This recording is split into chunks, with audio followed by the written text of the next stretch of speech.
A college football tradition like no other. Yes, sirree, boys and girls. Or a guy that just won't leave. Wow, that is sad. The Dave Hooker Show. YouTube, Apple, Spotify, and the free Off the Hook Sports app. A presentation of Off the Hook Sports. Back to Dave Hooker. Here we go, a Wednesday with Jimmy Hyams. And we've got a lot going on the program today. And I love this group, this community. So I'm just going to share something with you off the top that I want you to be aware of, because we got some feedback yesterday and it didn't sound self-serving. So we're going to get back to Brew McCoy and his foundation to get AEDs. But let me tell you about that. So first of all, Rick Barnes gives some revealing comments on the Vols at their media session. Is his philosophy changing? Kirby Smart says every SEC team should be ranked. Whoa, what? May I say Vanderbilt? And Vols first down efficiency, a great breakdown by Jimmy Hyams. He's gone back and not gone back. He's done it along the way, and he has actually broken down. How about this? Tennessee's first down efficiency since 1985, and it is historically good, something that's flown under the radar, and that's why we love having Jimmy Hyams in on a Wednesday. Also, early betting line has Tennessee football a 7-point favorite. So before we dig into today's tough question, just real quickly, does that line surprise you? Caleb, it does me. It shocks me. It shocks me, honestly. And it shocks me that the line moved to that. It actually was close to double digits in the all season, and now it's moved down to 7, but it shocks me that it's still that high. Yeah, what would you have put it at if you're if you're a part of what's going on right now? If you know college football like you do, what would you have it as?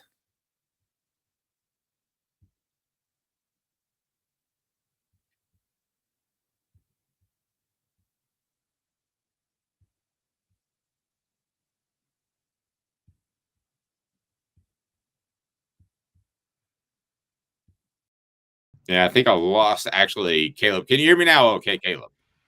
Can you hear me now? Yes, I can hear you now. This is actually all me. I apologize. I actually moved my mic and hit the mute button by accident. Oh, okay. So should I go back to my original settings? Yes, Here we go back to your settings. Go back to your settings, Dave. Being on the fly. Here we go. Let's hear hour, guys. Here we Let's see are. if this works. All right. Smoky Mountain Red, you're the last to post. Can you hear me? Can you hear Caleb? Okay, so we'll hear from you, but I think we can all hear everybody. Okay, so first down efficiency, amazing stats by Jimmy Hyams. You're just going to be blown away later in the program, and that should be a whole lot of fun. And also, we will have some interesting perspective into which player has been the most pleasant surprise for the Vols. So we're going to do this. It's called the Give 'Em 6 campaign. We have started it, and we would encourage you, because we're proud of the book. We've worked hard on it. Celebrate 98, the untold stories behind Tennessee's 1998 national championship game. And we're going to do a Give 'Em 6 campaign. So for every book that is bought for a limited time, at least this week and next week headed into the AM game, every game that's bought, we will take $6 and we will donate that to the Peyton Walker Fund, which provides AEDs, which shocks you back to life. We saw that with the Bills. What was his name again? Caleb, I'm sorry. DeMar Hamlin. We saw that, and we want to be able to provide at least one AED to a school that might need it. So if you would like to order a book for a limited time, at least 10 days or so, I'm going to donate $6 for every book. Give him 6 in honor of Brew McCoy. His season is over, and we're going to hear more about that from Josh Heupel in a press conference today. So looking forward to that. And my goal is they're about $1,200 to $1,800. My goal is to to be able to provide at least one AED. But we'll see how things go. So if you want to take care of Christmas presents or you want to do any of that, this would be the time to do it, because I'm taking $6 from every book sold from today up until at least the A&M game, and we may go further if it just takes off. Smoky Mountain Red says AED saved one of my family members' life. But be honest with me, Smoky Mountain Red, does it sound like a ploy to sell books? Because that wasn't it. The books are doing great. I could have just kept rolling with that, but I wanted to do something to give back, because getting to know Cooper Mays and seeing the preseason injury that he suffered, that's a real man. Caleb, I think that we sometimes look at these guys as just units. And Caleb, I don't think we should do that. I know how bad it hurt Cooper to not play for his brothers. I know what a good guy Brew McCoy has become since arriving on campus. And so that's what I wanted to do. So I hope that's okay. And I got a win-win by Travis. Sounds like a great idea. You're a class act. Doesn't sound like a ploy. You're a legitimate, Dave. Well, I really appreciate that, because my wife and I went back and forth. Does it just sound like a book ploy? And no, it's not. We were very happy with the sales of the book, and the reviews have been fantastic. But you have to be sure and order them from my website, because Amazon takes so much darn money that I would lose money if I gave $6. So if you want to leave a review on Amazon, that really helps us. But if you want to order from the website, which is just down below, then I'm going to donate $6 for every book sold. So give them 6. I give them 6 campaign for the Peyton Walker Foundation in honor of Brew McCoy, and the check's going to have his name on it. It's not going to have mine. So there you go. Still a heartbreaking loss. I still haven't seen the injury. I don't want to see it. And so I'm going to leave it at that, because you compared it to Tyrone Prothro, and that was a bad one. It was disturbing to watch. And yeah, so I'll just leave it at that. But yeah, it was a bad injury. Okay, let's go ahead and get to today's tough question. And I love this one because we get to talk some ball. Today's tough question now is brought to you by our friends at Zen Sports. Here we go. Today's tough question. Today's tough question. Take a side. Take a stand. The Dave Hooker Show, a presentation of offthehooksports.com. All right, let's talk some ball. Which player has been the most pleasant surprise for the Vols? Which player has been the biggest disappointment? So let me hear from you right now and tell me what you're thinking on the message board. I'm going to go with you, Caleb, first, as far as most surprising and most disappointing. This would be our quarterly report card, even though it's 5 games. We're quarter September report card, or whatever you want to call it. So biggest disappointment, I know exactly where you're going to go, and I'm going to agree with you. Yeah, so most pleasant surprise, even though the expectations were high for him in the all season. And I got to give our guy Fred White a shout out, because he was talking about him early in the season. I just didn't think he'd see the field, but it's been James Pierce Jr. I mean, he's immediately turned into the best edge rusher out there when you're in a group with Tyler Barron, Roman Harrison, Joshua Josephs, and he's doing more than even Byron Young did the last 2 years. I mean, James Pierce Jr. is the most pleasant surprise. This dude is a superstar.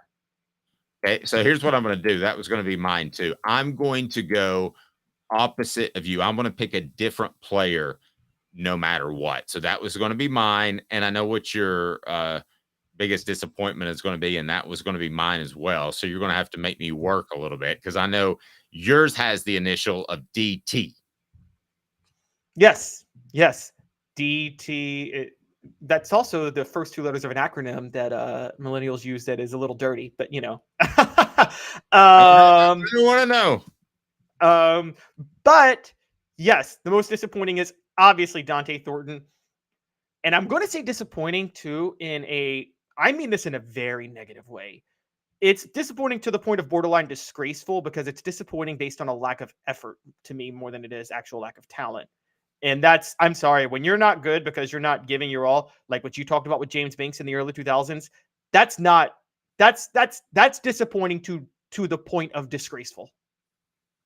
I'm with you. I got no argument with that. I think we overhyped Dante Thornton just a little bit. I will give you, and thanks for the book orders already. I really appreciate that. That means a lot. And we're going to get one AED, even if I have to make up the money to get the one AED, which is about $1,200 to $1,500. Somebody saying that they have already that they know somebody in their family that was saved by an AED.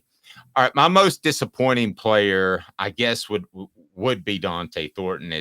It's hard to go outside of that realm, but I'm going to go a combo. And this sounds mean because he's a hometown guy, and I think he's a super kid. But it's three guys. Disappointing. It's Ollie Lane, Andre Keurig, and Addison Nichols. They played their best. I believe that. But in particular, Addison Nichols, I believe, has more talent, and he needs to get his stuff together, like by next year. Andre Keurig should have been in the starting lineup as a transfer from Texas. He was not. So that's very frustrating to me. The most surprising, you got me beat on the board, guys. It's McCallan Castles. McCallan Castles doesn't just look like a good tight end to me. He looks like an NFL tight end to me, and he's had limited touches. And you got to remember, he had to put on about 20, 25 pounds. This is the way it works at UC Davis, where he was and where he transferred from. You get a food allowance, so you go home and make your own food. At Tennessee, you show up and you choose basically between filet, lobster, and pasta. And he's been able to put on the weight, keep his speed, and just eye test. I haven't seen him enough yet, but just eye test, Caleb. I think he's going to play at the next level. And tell me a better transfer that they got out of the group, and we would have had him 4th or 5th. In terms of transfers, you are right. He's pretty high up there. I got to be high on, Keenan Peely is an incomplete. We got to be fair to him. I like what Omar Norman-Lott has done on the defensive line for Tennessee. Omar Norman-Lott has been very good on the defensive line for Tennessee. Gabe Jeudy-Lally has been exactly what you said he'd be, a reliable utility player in the secondary. And let's give our guy, by the way, we didn't talk about this on Saturday, Dave, but he's been up and down, but you can see the development and the effort. John Campbell Jr. played really well on Saturday against South Carolina. And Travis says, great new avatar, by the way. Is that Josh Heupel in a Batman suit? Travis says, Ollie has given it all. I totally agree. And I hate to be hardcore on the young man. I certainly wouldn't say it to his face. But if he watches the show, I got mucho respect for you, my man. You were put in a difficult position, and you did your best. I don't think he was a disappointment, though, because he was forced in at center. That's not his natural position, and he wasn't. Well, then maybe I just need to jump to Addison Nichols and Andre. Yeah, it's Addison Nichols because Addison Nichols hasn't developed at center. Addison Nichols should have been ready to go with Cooper Mays out. And he's got to be your guy next year. I mean, that's the way it's slated. Brought to you by Zen Sports, the new sports book in Tennessee, revolutionizing the way you earn sports betting rewards. That means no more deposit bonuses that turn into deposit nightmares.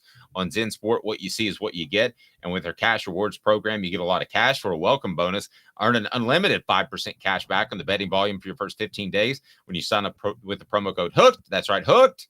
You get unlimited 5% cash back. Keep betting, keep earning with up to 3% cash back on your betting volume every month. After that, refer friends to earn a percentage of their betting volume as cash rewards too. Zen Sports bringing the cash back to Tennessee. So if you bet big on sports, you want to be betting on Zen Sports. Zen Sports betting just got better. All right. So, any more disappointments? Any more surprises? How about Wesley Walker as a surprise? Doesn't he deserve a nod? I mean, he was good. He's a surprise to not ball guys. If you're not a ball guy, he's a surprise. If you cover Tennessee at the end of last year, he's not a surprise. He was very, very good at the end of last year. And I think that's a big testament to Wesley Walker. I can't think of too many more pleasant surprises. Again, some have done exactly what we projected. I mean, again, I mentioned John Campbell Jr. He was raw and made some mistakes the opening week, and you've seen it go off and on, but you've seen development. And I love guys that develop and get better as the year goes on.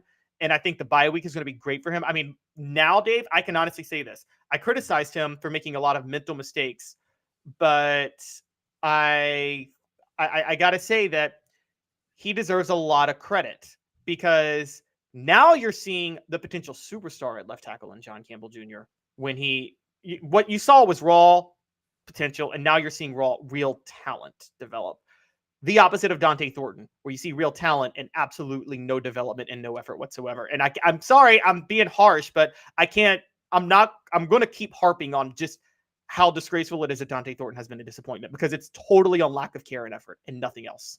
Yep. Again, Zen Sports, use the promo code HOOKED. Gambling problem, call 1-800-889-9789. Must be 21 and over and in Tennessee to bet. The breakout player next year, Smoky Mountain Red just posted, it's going to be Ethan Davis. I'm just going to tell you. I mean, that's going to be the guy next year. Omar Norman Lott has been a good transfer as well. I see him active on the field. You shake your head though, Caleb. You don't. No. I agree. He's got moxie to him, Omar Norman Lott.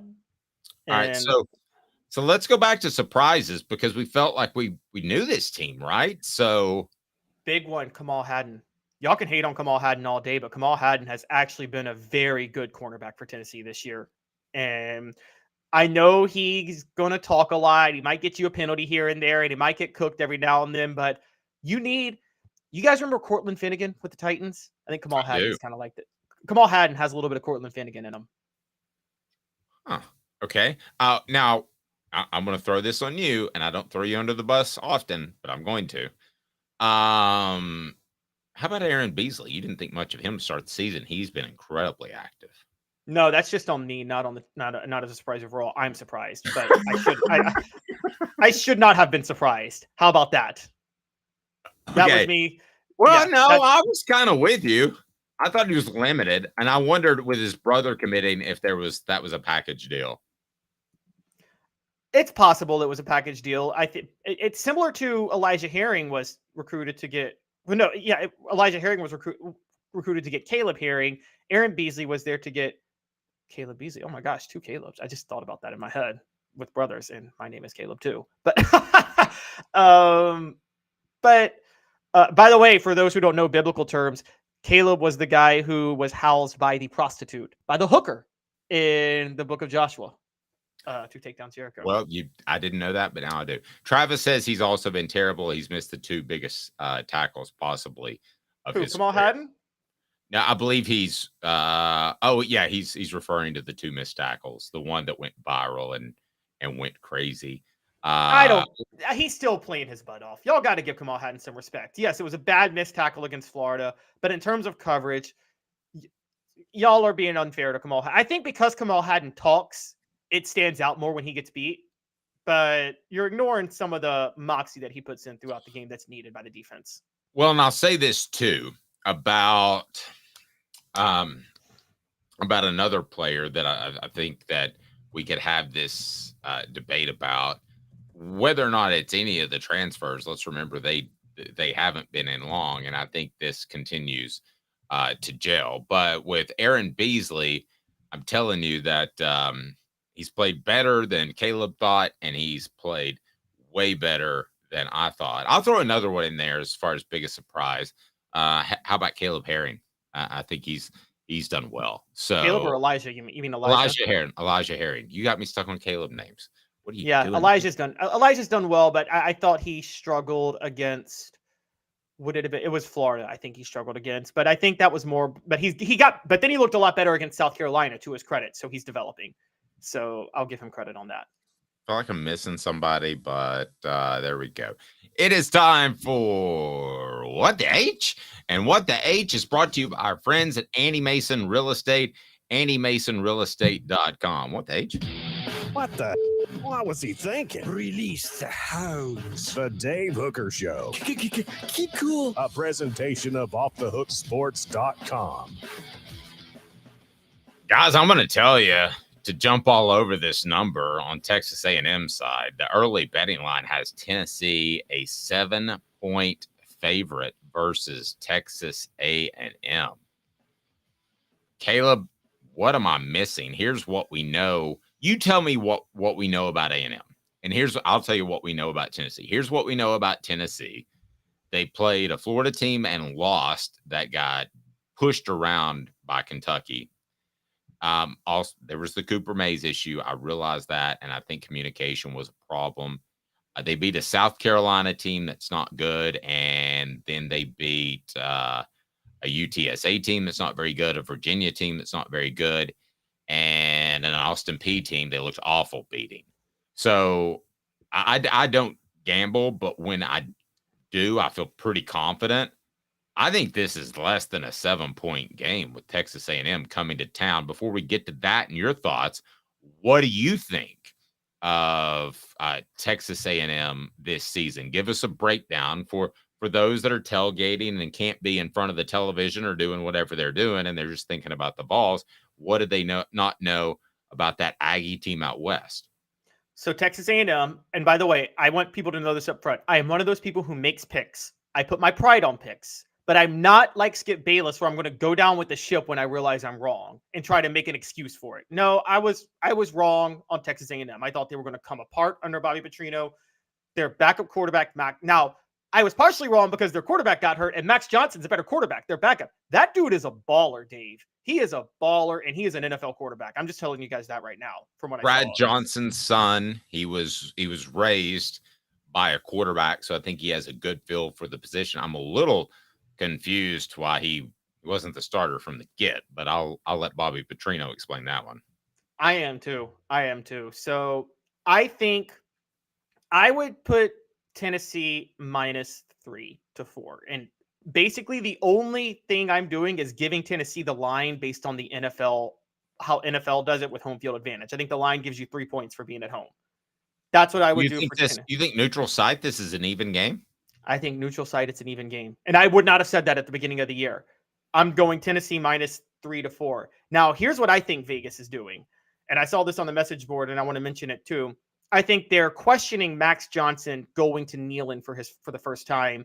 I think they're overreacting a little bit to how loud the crowd was against South Carolina. Not that it won't be loud against Texas A&M, but there's a couple of things. Bobby Petrino and Jimbo Fisher call plays in the huddle, and then you run that play. So the communication is you're not going to have to worry if you're Texas A&M about communication issues on the road because there's not a lot of communicating at the line of scrimmage. You know what you get that, right? What I'm saying. And so I totally get it. It's the total reverse of the hypo offense, which there's a lot of communication at the line of scrimmage. There's very little with Bobby Petrino's offense.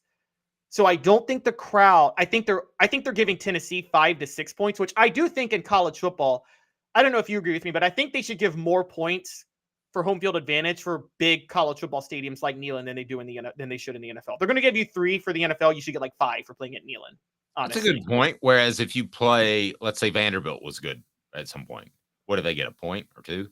I mean, your own fans are showing up. If you're Tennessee, you give Tennessee 2 points because they're basically playing at home against Vanderbilt. Well, and I imagine all the other schools are like that too, right? I mean, I haven't checked out Vanderbilt's games and their fans, but if I'm Alabama or Georgia, yeah, I would like to go to Nashville. That's a cool city and watch my team hammer the Commodores.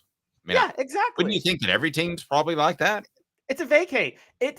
Team C going to play Vanderbilt. It's just like Team C going to Jerry World. They're not playing the Cowboys. They get to see Jerry World, and they get to tour the stadium. I'm sorry, Dave. What do you think if Robert says we need legal counsel? I'm confused by that. But what do you think if we did a vacay in like the script that we have Vanderbilt use and do it in their same colors? What would you think about that? Called vacay, and maybe on the back you could have Go Vols or Roll Tide or whoever it is. Could we sell shirts like that? It's a vacay. That would be hilarious. And Vanderbilt, they wouldn't. I would say Vanderbilt fans would be so mad, but they wouldn't care. Most Vanderbilt fans know what they are, to their credit. They're there for academics. I'll say though, where I was getting it with Neyland, the only reason I would do closer to the NFL line next week and not like the 5 to 6 points that I think you should get playing at Neyland is because it's in the afternoon and because Texas A&M doesn't change a lot of plays at the line of scrimmage, so there won't be the communication issues. So I think a standard. So that's why I said Tennessee by 3 to 4. I don't know where 7 is coming from. I'll tell you what Vanderbilt needs. They need a visit from the Hemp House, a premier hemp dispensary online with a wide variety, great selection, and strict standards. to ensure you only receive the best in CBD or Delta products, go to hemphousechat with 2Ts.com. They can deliver anywhere, and you get 10% off. I don't know if they need it. I think the CBD's for the physical pain and the Delta 9's to have a good time. They could probably use a little bit of both. Vandy is there to help the heart after the AED saves it, and not football. We're going to provide an AED with someone to, but I would like for it to be a high school. It's not going to be Vanderbilt. They got the dad play money. The thing that makes me mad about Vanderbilt, I'm just going to say this, is they've got all the money in the world and nobody invests in football. Does that not make you mad?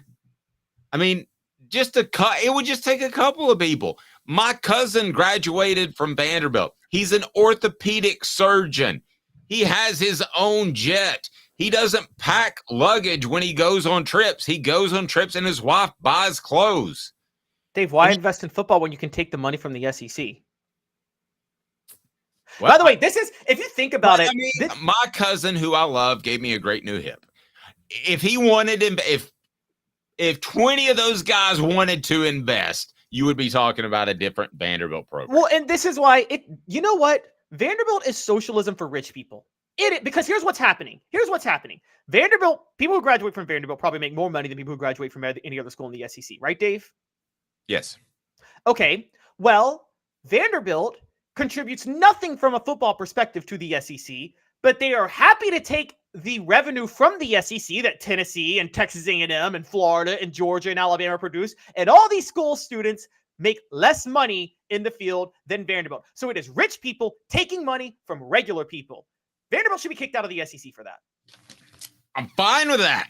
With that. If they can't make an investment in their own sport, that's embarrassing. Vanderbilt is the bankers who took a bailout in 2008 after crashing the economy.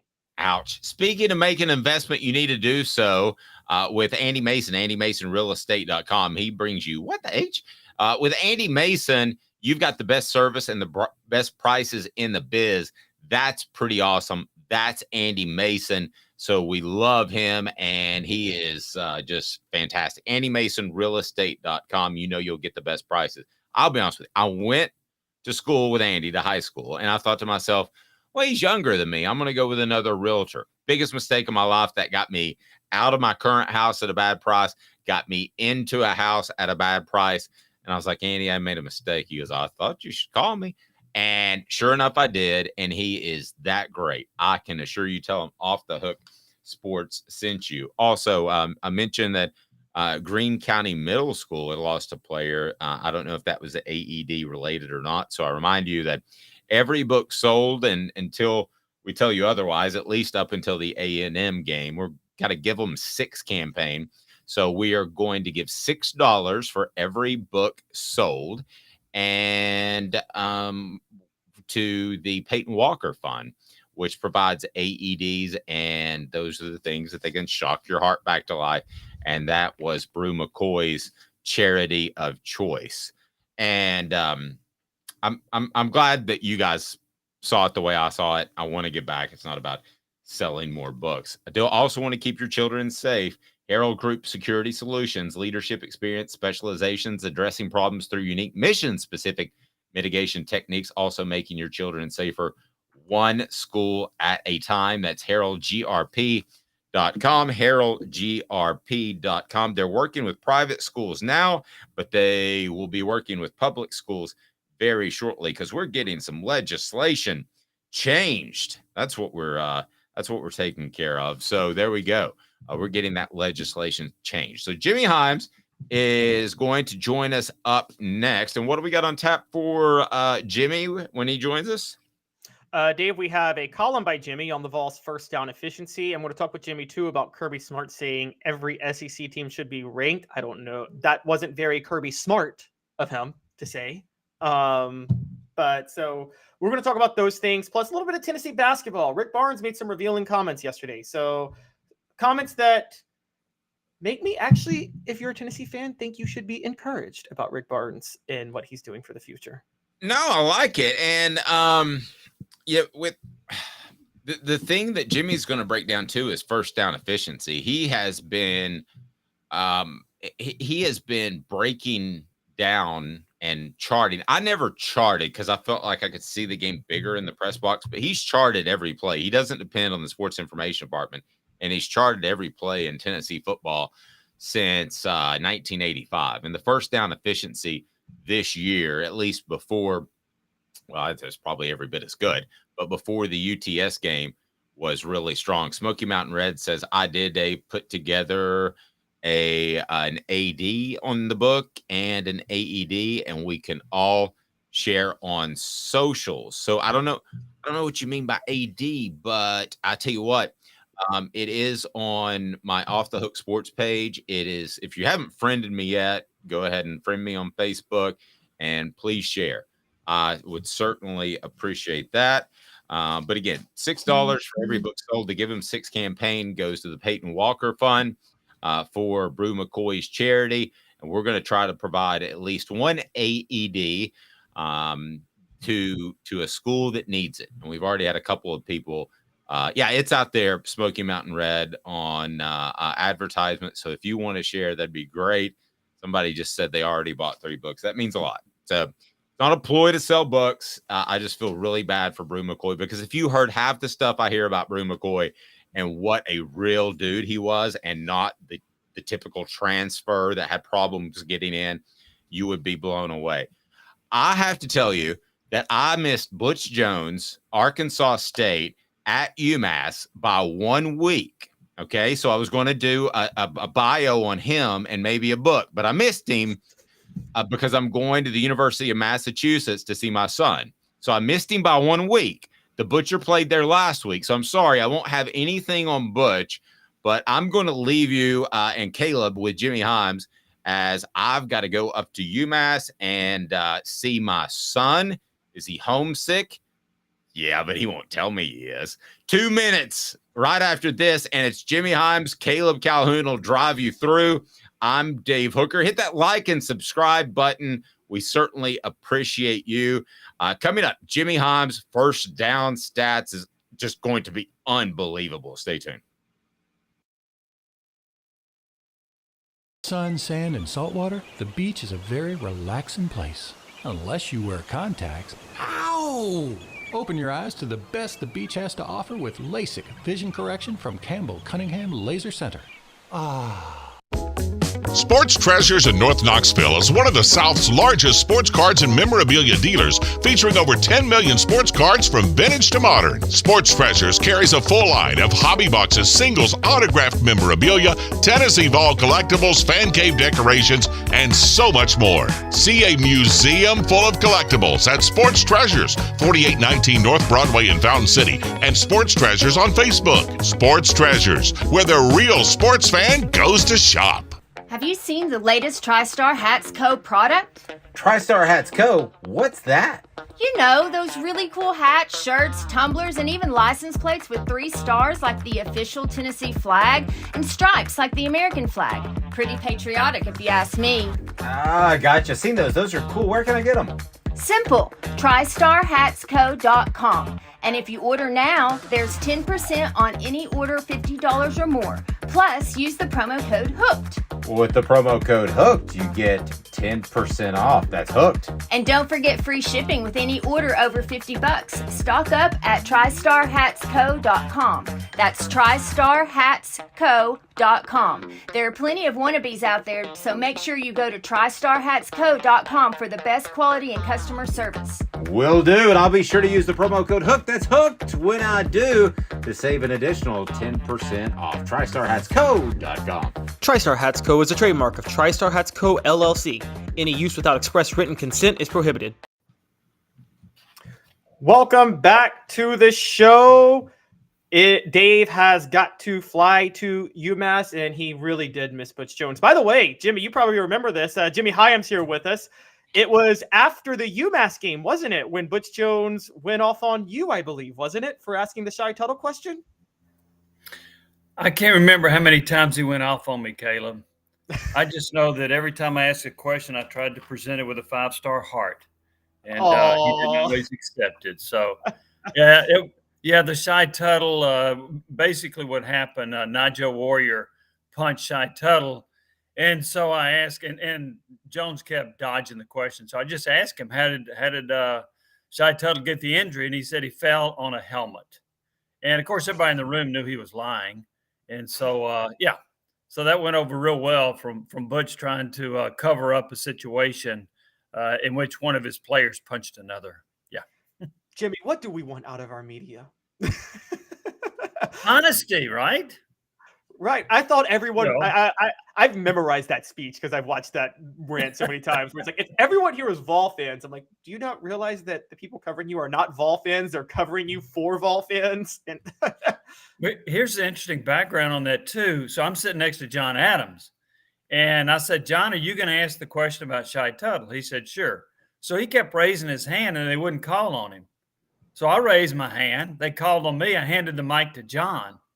And they went nuts. No. We gave the mic to you. John can't. Okay. So John handed the mic back to me, and that's when I asked the question. So the question was coming. It was kind of a circus, and a lot of the folks in the media started laughing about it because they realized what was going on. Oh, that was great stuff. Moving on to a more competent coach and a more competent team. Talking about this year's Tennessee football program, Jimmy, you had a great article last week on first down efficiency for Tennessee football and how historically good it is so far this year. So I want to talk a little bit about that. But first, give me just a quick rundown of what you tracked. Well, against in this offense and a hurry-up offense, I think a lot of it's predicated on momentum. If you can get a good yardage on first down, you get a first down on first down, they run more of an up-tempo. And they're much more efficient when they get a good gain on first down. All right, and I think more so in this system. So here's Texas San Antonio, Tennessee had 31 first downs and gained 395 yards. I have never seen a stat like that. Caleb, I track games when I watch them. I'm working. I'm not just sitting there, look at that play. I'm tracking, I'm charting, I'm doing third downs, all this stuff. 31 first down plays, 395 yards. Then against South Carolina, this is really efficient too. 33 first downs, 249 yards. They had 16 plays of over 5 yards. They had 11 plays of over 10 yards. Contrast that with Florida. They struggled against Florida. 25 plays on first down, 94 yards. That just tells you how important first down production is in this offense. And against South Carolina, on any drive in which they got a first down, I think they scored on maybe 6 out of 8 drives in which they got a first down, which is a really high percentage. So I think in this offense, first down efficiency is of paramount importance. Do you think that has something to do with this offense? It's not what everybody expects from a Josh Heupel offense. They're a lot more run-oriented, and they run the ball well. And do you think that has a lot to do with the first down efficiency? Yeah, I do. Well, they spread the field. And so the old mantra that you hear, take advantage of what the defense gives you, and they're able to do that. But in spreading the field, it creates positive numbers in the run game. For example, a lot of teams only have 5 or 6 in the box. If another team has 5 or 6 in the box, that's a running down, and an efficient running down, in particular if you have good running backs. You don't have to have a great offensive line. Just get somebody in the way. Because you don't have that much, you really have almost no safety help. And then and sometimes the linebackers spread out. So you've got some running lanes that you can create just by getting in somebody's way. So I think by spreading the field, they've got receivers, and you've seen this. They got receivers from sideline to sideline, 53 yards apart. And you've got to respect that. And if you don't, Tennessee's going to throw it to them. So they spread the field in many instances to run the football, not to pass it. Yeah, and a crucial part of this offense, I believe, is to run the football, and it does require good interior blocking. And do you think part of the problem with Florida was, I don't know if you're like me, liking to call out names, but I just don't think Andre Carrick was able to handle that moment at left guard, and I think that really cost Tennessee on. I think that's why their first down efficiency was so bad. I don't think Ollie Lane did either. I think those two hurt. Florida had depending on who you listen to, either a 440-pound nose tackle or 380. I don't know what he weighs, but he outmanned Tennessee up front. And I don't think Carrick played well either. I think the middle of the line did not play well at all in that. And so Florida was able to stuff the run with the 4-man front without a whole lot of help. So, Yeah, I think that was important. And so, and to be honest with you, Texas Antonio's front four is not that great. Neither is South Carolina's. And so they were able to run the ball very efficiently against those teams. Now, when they start to A&M, that's one of the best fronts they're going to face. Alabama, it's one of the best fronts they'll face. Georgia, it's one of the best fronts they'll face. So they've got some really good defensive front fours and front sevens that they're going to be facing as the schedule advances. So that'll be interesting to see how efficient the Tennessee running game is against those teams. Yeah, and doesn't that – I know fans are somewhat frustrated with Joe Milton's performance through the first 5 games, and it's been inconsistent. But part of that is, Dave, to have those deep shots – Dave, listen to me. Jimmy, to have those deep shots over the middle that Hendon Hooker had last year, you've got to be able to run the ball well in this offense, don't you? You do. Yeah, you've got to be able to run it well. And also, when you have a deep shot and the guy's open, you got to be able to hit him. Hooker was better at that than Milton. And here's the cardinal sin that Milton committed. He followed Hendon Hooker. Hendon Hooker had one of the greatest years a Tennessee quarterback's ever had. Some have argued the greatest when you look at his passing efficiency, when you look at his 27 touchdowns to 2 interceptions. He ran for 430 yards. He would have run for more had he not been hurt against South Carolina. So he would have had 2.5 more games to pile up his rushing stats. He was outstanding and a Heisman Trophy finalist. Milton doesn't possess the same skill set. Now, he doesn't. He's a capable runner. He just doesn't like to run. He sees himself as a pocket passer. So, and also he's not as accurate as Hooker.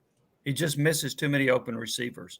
Got a great arm, but it doesn't matter if you can't hit the guy. So, I think he's a pretty good quarterback, Caleb.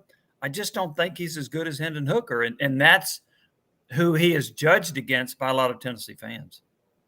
Yeah, I agree. And I think with Heupel's offense, fluidity with your mobility and deep ball accuracy are the 2 most important things. And Hooker had both of those. I might add one more: quick decision making.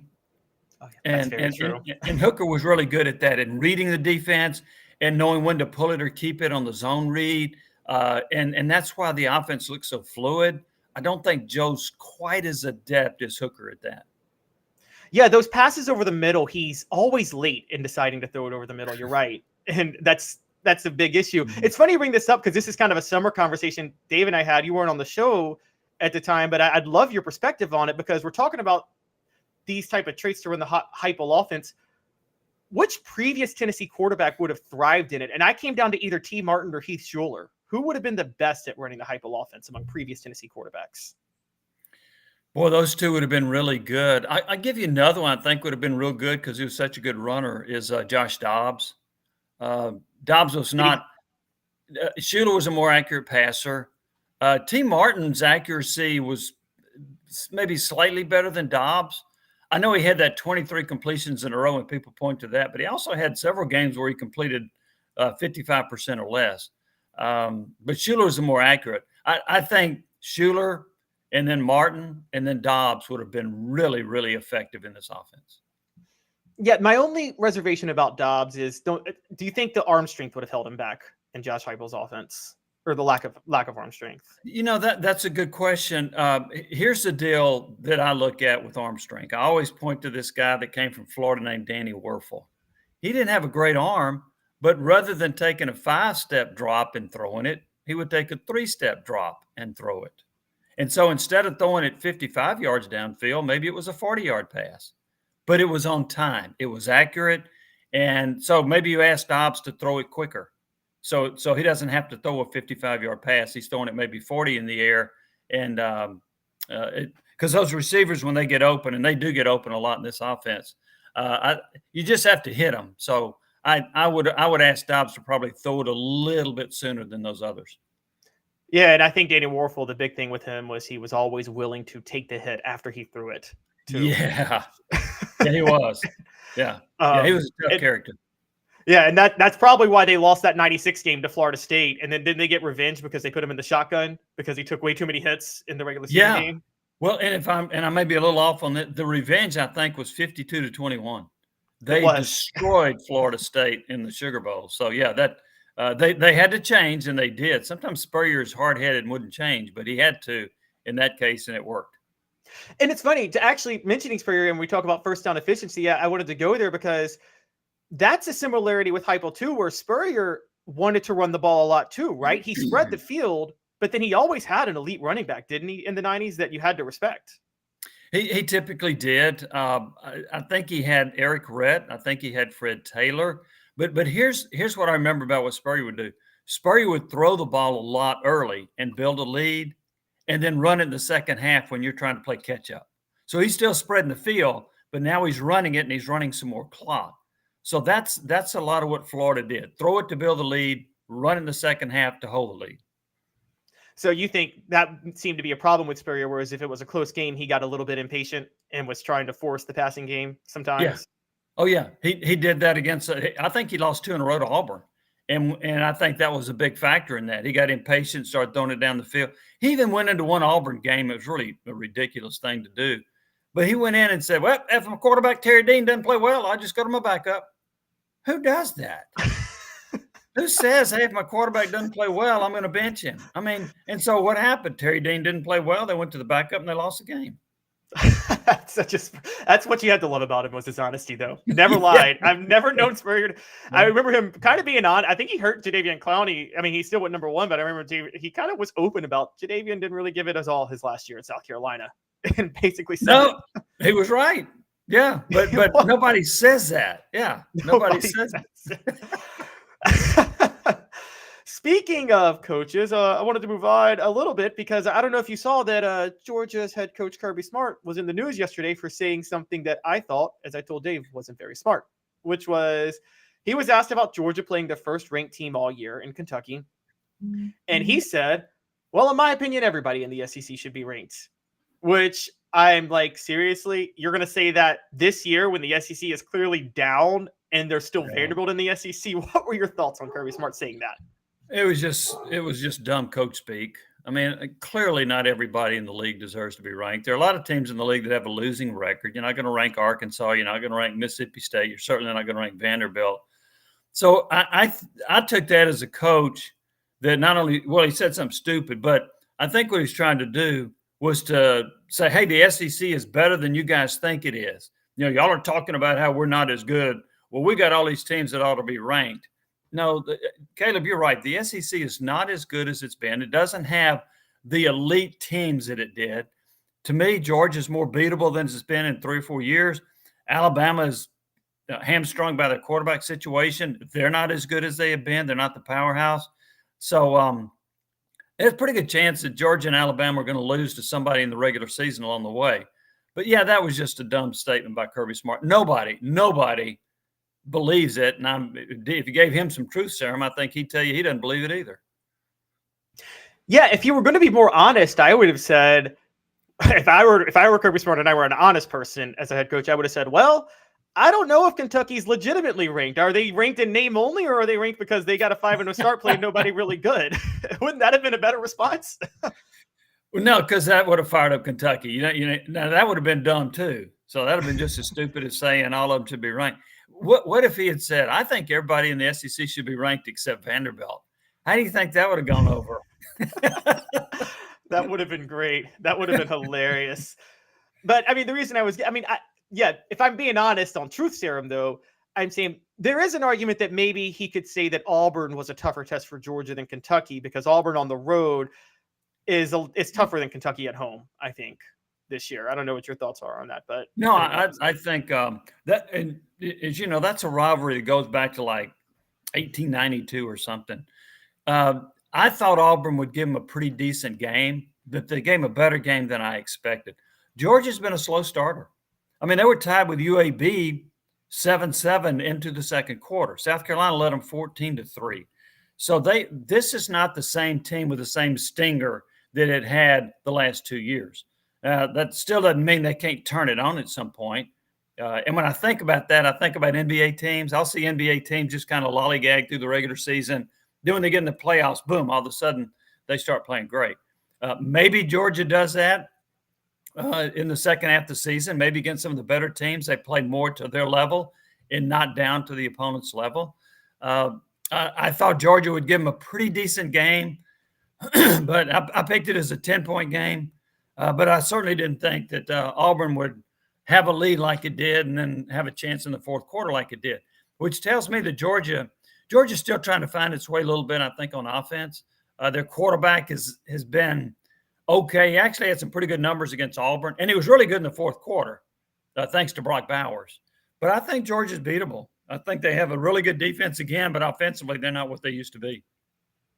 Yeah, I'm going to take it a step further because I'm seeing what Lamar Jackson right now is doing with the Ravens in the NFL. Todd Monken was a big loss for them at offensive coordinator, and I don't care what anybody says. I think Mike Bobo was a dramatic downgrade, honestly. Well, and here's the thing. If you look at it, and we had this question. I was talking to somebody about this earlier. So Georgia lost its quarterback and its offensive coordinator. Their offense is not as good, right? Alabama lost its quarterback, a Heisman Trophy winner, and its offensive coordinator. They're not as good. Tennessee lost its quarterback and offensive coordinator, and Tennessee's not as good.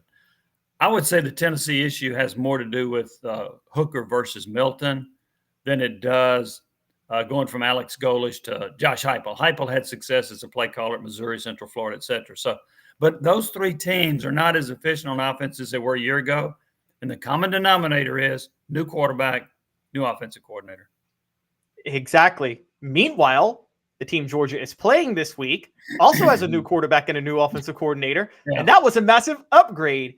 And Jimmy, I'm a big Titans fan. And the more I watch Devin Leary at Kentucky playing better, I'm madder and madder that my Titans drafted Will Levis. Because I don't know how he was so hyped up last year. He's nowhere near as good as Devin Leary is. The people that watched him, the people that cover the SEC, knew that Will Levis was not that good. He had a lot of physical skills. Now, I'll say this. Against Tennessee a couple of years ago, he had a great game.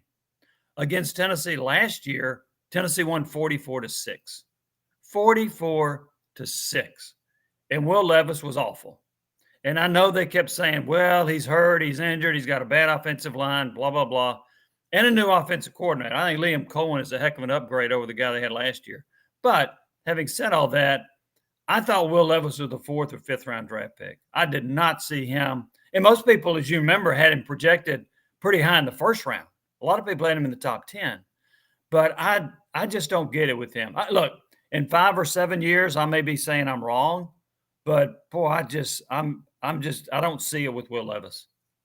I'm totally with you on that. Do you think it's good news for Tennessee long-term that, look, Billy Napier said he's going to stay Florida's offensive play caller, which I think Tennessee fans should be happy about.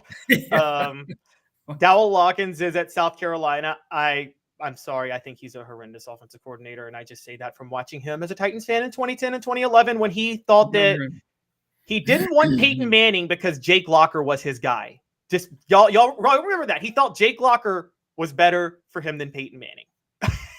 And did he really? Yes, remember Peyton. It was down to the Titans and the Broncos where Peyton Manning was. Yeah, I remember that. Yeah, and the coaches at Tennessee thought that they didn't want to change their offense up for Peyton, even though Bud Adams was going to write a blank check because they thought they had a good thing for the future with Jake Locker. And, oh gosh. Yes. Yes. So I am pulling my hair. I could talk at length on just every stupid decision the Titans have ever made, and I'm like, well, it's at the top.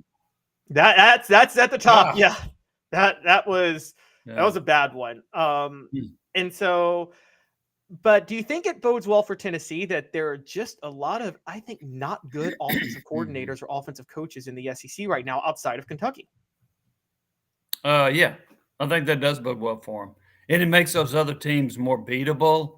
Now, one of the offenses out there that's doing really well is at LSU, but how'd their defense do against Ole Miss? So they ran up 55 on them, and then I think of Ole Miss as having a really good offense. Excuse me, but Alabama shut them down, held them to 10. That really surprised me that Alabama held Ole Miss to 10. I just think that was a bad day at the office for Ole Miss. And Alabama's got a good defense, but not that good. So I don't think there are a lot of – when you look at the stats, I think it's very misleading. If you look at SEC stats, you'll see a lot of teams averaging over 30 points a game. So now flip the page and see what their schedule is like. Look at who Kentucky has played. Look at who some of these other teams have played that have been averaging over 30 points a game. That'll tell you a pretty good story about why they're scoring so much. I think most offenses in the SEC are flawed a little bit and not as good as they were a year ago. I mean, even Mississippi State, they got Will Rogers coming back, one of the most prolific passers in the SEC ever. And the first few games, they were trying to run the football, and he threw 17 passes in one game. He threw for 104 yards against LSU. And you know how bad LSU's secondary is. What were they thinking? So finally they decided to turn him loose, and against South Carolina, he threw for 487 yards. So that's pretty dumb coaching. So you got that factor along with some of the quarterbacking in the league is just not as good as it was a year ago. Yes, I agree. That's a big problem. And yeah, LSU's really let me down. I picked them to win the SEC this year. I think they're making the mistake that you guys know about it. Dave taught me about this, but I didn't know it. I didn't know that Tennessee tried to force Leonard Little in at middle linebacker in 1997, which to me is just, I can't believe they thought. Yeah. And it seems like Brian Kelly's trying to do the same thing with Harold Perkins at middle linebacker now. When you've got an elite pass rusher or elite skill like that, why in the world would you do that? Now, I watched him in a recent game where he was playing on the perimeter and he dominated. I can't speak to the Ole Miss game. I didn't really see that game, but I'm trying to remember who that was LSU beat, where he was terrific on the edge because they finally allowed him to play on the edge. And I'm like, why overthink this? Why are you trying to outsmart people with this? Just if you've got an elite player like that, put him in outside linebacker, put him in defensive end, let him get after the quarterback and disrupt the quarterback and change the complexion of the game. I totally agree. I don't know if you think this. Fred White thinks that Tennessee's back-to-back national champs if they put Al Wilson at middle linebacker and Leonard Little on the edge in 1997. Not sure if they beat Nebraska, but well, I'm not sure either, but I remember having a discussion about, I asked a coach on the staff, why don't you play Al Wilson at middle linebacker? And he said, no, he's better suited for outside linebacker. Well, then they moved in middle linebacker and they won the national championship. So, yeah, I didn't get that one. And Leonard Little, he made a lot of tackles, but where was he making them? He was making them 3, 5, 7 yards downfield. That's not where you want Leonard Little. You want him after your quarterback. You want him sacking the quarterback. You want to force him into bad throws or force him into interceptions. So I did not think that was a good move. Yeah, you were absolutely right on that. Jimmy, we're about to go to break. Can you stick around for the next block? Absolutely. All right, we're going to talk a little bit of Rick Barnes and Tennessee basketball and a new update to the NCAA, which I think we all like to joke at and laugh at nowadays. So we will be back in 2 minutes, guys. Stay with us. Got cataracts? We can fix that. Never miss another moment. With a little help from Doctors Campbell, Cunningham, Taylor, and Hahn at cctis.com.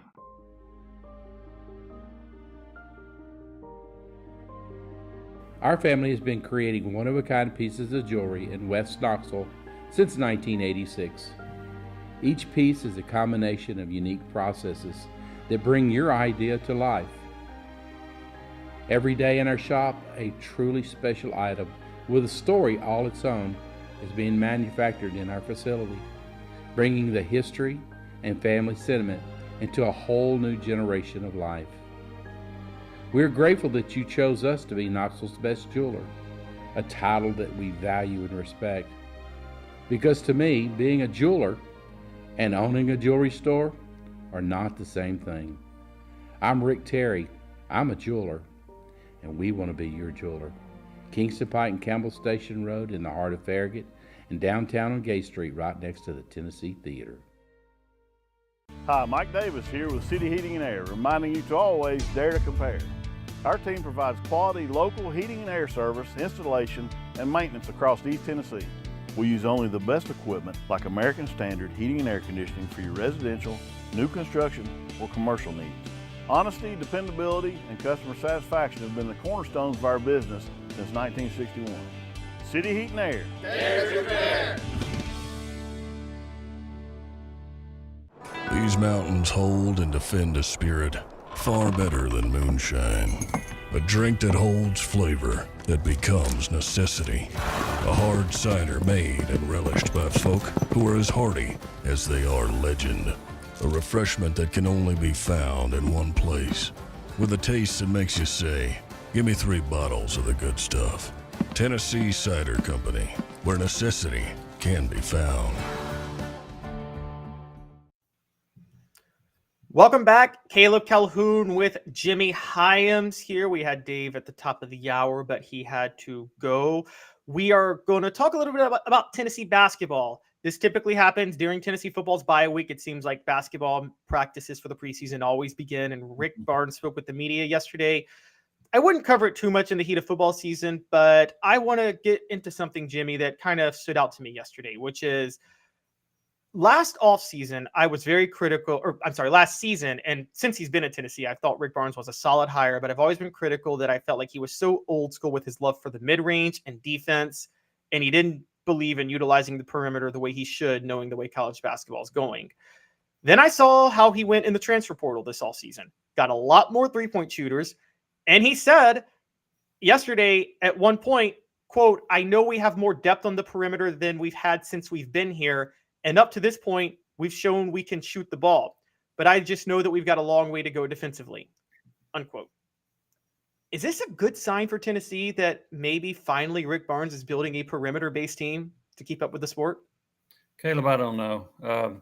So if you look at the last 2 years with men's basketball, in exhibition games, they'll take 44 three-pointers. The first couple of games of the year, they take 40 three-pointers. And then they start getting into SEC play and they take 12 or 18. They scale it back. They go back to what they were before. So you think they're going to be a prolific or at least shoot a lot more threes. And then as each week goes by, it seems like they would take fewer threes. So I don't know if that's Barnes feeling uncomfortable. He wants to try this three-point thing and see how it's going to go. And then if he doesn't feel like it's working to his satisfaction, he scales it back and they take fewer threes. That's what I've noticed the last 2 years. Is that going to be the same case this year? I don't know. He's got a lot of pretty good three-point shooters. This guy, Canet, that came in, he's a really good player. I had a chance to watch practice the other day. He's really good. Gainey's a good three-point shooter. Ziegler's an okay three-point shooter. He's a threat out there. Vescovy has been their best three-point shooter in recent years. Jordan James is inconsistent. Every now and then he'll pop in a few threes, and then he'll go 1 for 7. But I do think they have the capability of being a much better three-point shooting team. Now, he may be a little bit forced into that from this perspective. Caleb, tell me who is their consistent inside scorer? Who's that guy? Is it Jonas Adu? No, we haven't seen that. Is it going to be a Waka? I don't know. I don't know who is going to be the inside. See, and I think that hurt them last year. They didn't have somebody they could go to inside to get a basket when the other team's on a 6-0 or an 8-0 run. So those runs became 14-2 or 18-4 because they had trouble getting a basket. So I'll be interested to see. I still think while they can be a better three-point shooting team, Caleb, I still think they've got to find an inside guy that can get them a basket to stop some of these runs from other teams or to be a consistent inside scorer, which also, as you know, helps you get open on the perimeter. Right. I wonder if they think that Adu is their guy long-term, only because I wonder, do you think that might have been the reason Olivier Nkamwa entered the transfer portal? He thought he couldn't beat out Adu this offseason? No, he would have started. I actually think Nkamwa preferred to be coached less hard. I will say that. So I think he just felt like it's time to me to get a fresh start somewhere else. But Nkamwa was a starter anyway. So and then he would have a great game. He might get you 27 points in one game and then 2 or 4 the next game. He wasn't consistently good. When you look at his final numbers, they're all right. But I think he preferred less hard coaching, and that's why he left. Okay. I could see that. I would say I get your point too, because the thing that he did against Duke last year, for instance, when a team drops into a zone and the shot's not falling, who's going to be that guy that can catch the ball right at the free throw line and make that 15-foot jumper? And they may not have that. But I do think that I think Rick Barnes' philosophy, and I want to know your thoughts on this, has been long-term. I think it's a philosophy that actually would have been better suited for the NBA than college, which is that in the NBA defense, I know they say it doesn't play defense, but the best defensive teams usually do win championships because over a 7-game series, defense wins out. But in March Madness, when it's win or go home, you need shooters because you're going to run into a team that's red hot shooting no matter what. And you got to be able to hang with them, don't you? You do.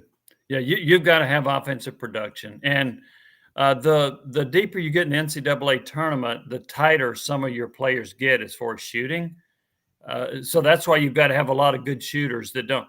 In other words, a 45% shooter becomes a 40% shooter, or a 48-point shooter, 48% shooter goes to 42, usually in postseason play. So that's why you've got to have guys that are in that 50% range. So when they fall off a little bit, it's not, they're not shooting 38%. But typically when Tennessee gets ousted in the NCAA tournament, what happens? It's a poor shooting game. And that's what's cost them in recent years. They just now Duke, they were outstanding. And then the next game when they should win, they can't throw it in the ocean. So you've got to be able to score. It's a little bit like the modern day college football. You got to be able to score in college football. You can't sit there and say, I'm going to win 10-6. No, that doesn't happen. So you got to have a good offensive team and you've got to have good shooters. Yeah. And in basketball, it's one of those sports where I'd say if it's a perfect offense and a perfect defense, basically my phrase is, if Jesus Christ is guarding Jesus Christ, the offense is going to win in basketball, because perfect offense beats perfect defense in basketball every time. I don't care how good your defense is. If someone's hitting their shots, there's nothing you can do to stop that at all. And they didn't have the 3-point play when he was playing. 3-point shot wasn't there. Yeah, that's true. That's true. They didn't have it when he was playing. But yeah, so that's where I kind of go. Where with football, would you say with football still, I know there's a lot more scoring, but if the perfect offense and the perfect defense happens in a play, would you say still the defense wins, or would you say the offense No, wins? I think that's changed. I think offensive players are so skilled now, and a lot of it comes from these 7-on-7 camps. I think the perfect pass gets completed against the perfect defense. So I would say the offense would succeed there. We might ask TCU about that. See how they fared against Georgia. So. That's a good point. Well, as you and I knew, and as everybody who followed the SEC last year knew, I mean, Georgia beat Tennessee 27-13, but their offense was really, if they wanted to, they could have put up 55 points against Tennessee easily in that game. And I think Kirby Smart chose to run the clock to keep Tennessee's offense from getting in rhythm. Yeah, he did. I don't know about 55, but certainly a whole lot more than 27.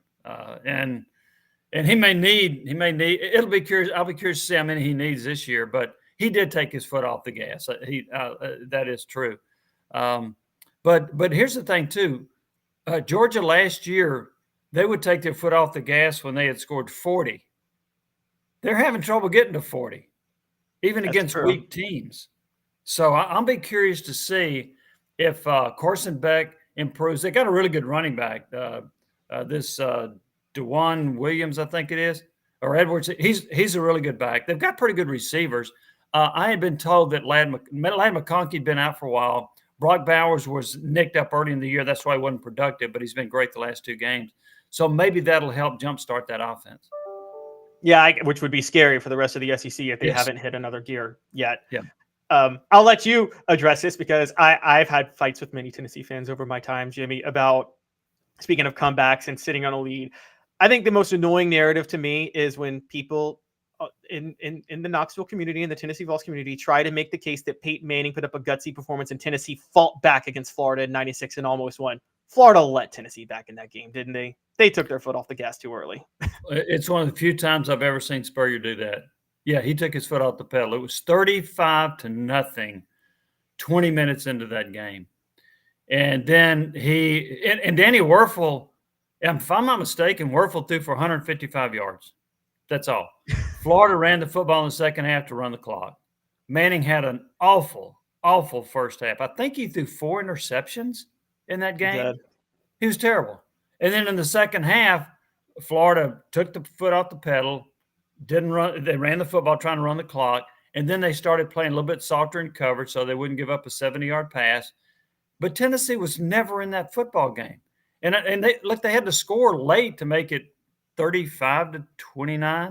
That was a late score. It wasn't like they had a chance. They cut it to a touchdown. No, that score was so late. That game was over after the first 20 minutes, I thought. Yeah, I thought so too. It was my revelation that at the time, now it's different now, but during that time, I felt like most 300, 400-yard games, because Peyton Manning threw for like 466, most 300, 400-yard games happen when a quarterback is trying to bring his team back and the defense is just playing soft coverage and letting you move the ball down the field. Yeah, I think in that era that was true. Now the way offenses are, they're throwing for 400 yards, like Caleb Williams out of Southern Cal with a lead. So I do think the offensive perspective's changed in recent years. But at that time, Caleb, I think you're exactly right. When you look at the most yards that Andy Kelly threw for, Peyton Manning, they were typically in losses. They were. I think Andy Kelly's best game was that Notre Dame game in 1990, which Tennessee did almost win, but they had to recover an onside kick. It would have been a lucky win had they won. Yeah. And so transitioning, you brought up Caleb Williams. Jimmy, I was going to talk about the NCAA, but I actually want, since you're retired now and you're a longtime college football reporter, I want your perspective on this, because I got to tell you, I believe Caleb Williams and USC, obviously, they pulled a Florida against Tennessee in 96, where they built a big lead on Colorado and almost let them back in the game last Saturday. I got to tell you, I believe in what Deion Sanders is doing in Colorado, but I am frustrated by overreactions on both sides. So what I mean by that is Deion's 3-0 start is to be commended. The Vegas set the over-under at 3.5 at Colorado. Then you had people like Skip Bayless pick Colorado to beat Oregon, which anybody who knew a lick about college football knew that Colorado wasn't going to beat Oregon. Yeah. And now you have people acting like Deion Sanders has been exposed as some sort of fraud for losing 2 games to top 10 teams. Who's annoying you? Who is annoying you more? People who thought that Colorado was a contender, or people that think Deion Sanders is now underachieving because they reset expectations because of the 3-0 start? I'm going to go with the latter. Those that think he's underachieving. Just because you came out hot, you probably caught a couple of teams off guard, right? Because Colorado was 1-11, a lot of whole new different players, and some really good players like Travis Hunter, like Shadir Sanders. So you brought in a collection of some really star-powered players. But here was my concern. Colorado at the line of scrimmage is not very good, offense or defense. They're not. And they're not going to win a whole lot more games. But they got this great start. They were the talk of college football. I give them a lot of credit for what they did. I haven't looked at their schedule, but if I had to pick right now, I think they'll be hard-pressed to go better than 6-6. So look, remember, they were 1-11, and he completely changed 95% of the roster, I think, changed. There were a few holdovers. So I think what he's done is very good. He's going to recruit well out there. People know him. They want to play for him. The mamas want their sons to go play for him. So while I think Colorado's going to get it handed to him by several other teams because they're not any good at the line of scrimmage, I still think this turnaround has been pretty remarkable for Deion Sanders. That's where I am. And it's going to be annoying when they go 6-6 and then people lose all perspective because they had this false hope after a 3-0 start, not realizing that you're right. They caught some teams off guard and they're really undermanned right now. I mean, Vince Lombardi couldn't take this team better than 8-4 probably. And so no. And they lost Travis Hunter. They've had some injuries to some key players. And also other teams, and we've touched on this, other teams have had a chance to scout them a little bit and see what they're about. This is what you do. But one reason I thought Oregon would blow them out is the line of scrimmage. I did not think that Colorado could block Oregon, that Oregon was going to put all kind of pressure on Sanders. Southern Cal doesn't have a good defense. Now, I'm surprised that it got to, 48-41, something like that. And Southern Cal led 34-7, and they were blowing them out, and then Colorado rallied. But Southern Cal doesn't have a good defense. So that kind of helped. I don't know how much USC took their foot off the pedal. I didn't see the game, but I was surprised that it ended up being a 7-point game. Yeah, it's funny you bring that up because I always felt like offensively, Josh Heupel and Lincoln Riley almost run the same offense with the wide splits and things like that. But the difference is I think Josh Heupel doesn't just throw defense out the window. And I think Lincoln Riley cares absolutely nothing about defense whatsoever. He wants to get the ball back. Yeah. He's the Mike D'Antoni. So I can go score again. Exactly. Yeah. He's the Mike D'Antoni of college football. Yeah, And, that's right. and so, yeah, and that's where I am. And so, as a guy who covered the sport for a long time, do you think long-term somebody like Deion is good for the sport, good for college football, Colorado? I think so. Let me say this, though. I was bothered a little bit that he turned the roster over like that, because I think a lot of the players that he ran off did not find a home and didn't have a scholarship anywhere. I'm not a fan of that. I understood it, but I still didn't really like it. It wasn't, and I'm not saying some of them shouldn't have been run off if they weren't given the effort or whatever, but I didn't care that much for that. But I've got to admire what he's been able to do at Colorado, the belief that he's instilled in them, the confidence he's instilled in them. He's got the fan base believing. And so overall, yes, I think he's been good for college football. I'm with you on that. And I actually am 100% with you. I didn't like the running off players. I think in this era with the level of pressure that's on coaches and things like that, I think that given player power, I think a lot of people didn't realize that the power you're giving them with the transfer portal and NIL, you're also giving coaches power now to run off players more than they used to be able to. Yeah, that's true. And then their excuse is, well, I can go get this guy in the transfer portal and he can play for me right away. And that guy's better than the one I just had. So I'm gonna clear out. You won't see that kind of turnover typically with a coach that's been in a program for several years.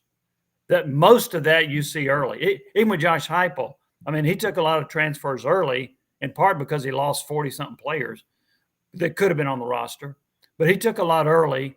And as you're seeing with Tennessee more recently, I think they're going to have maybe 4 to 6 transfers a year, not get into double figures like they did the first year under Heupel. So I think that's the trend that we're going to see. And Clemson won't take any, right? That's true. Which that's going to be, that might be Dabo Swinney's downfall. Oh yeah, not taking transfers and publicly complaining about NIL money too is. I mean, I think that.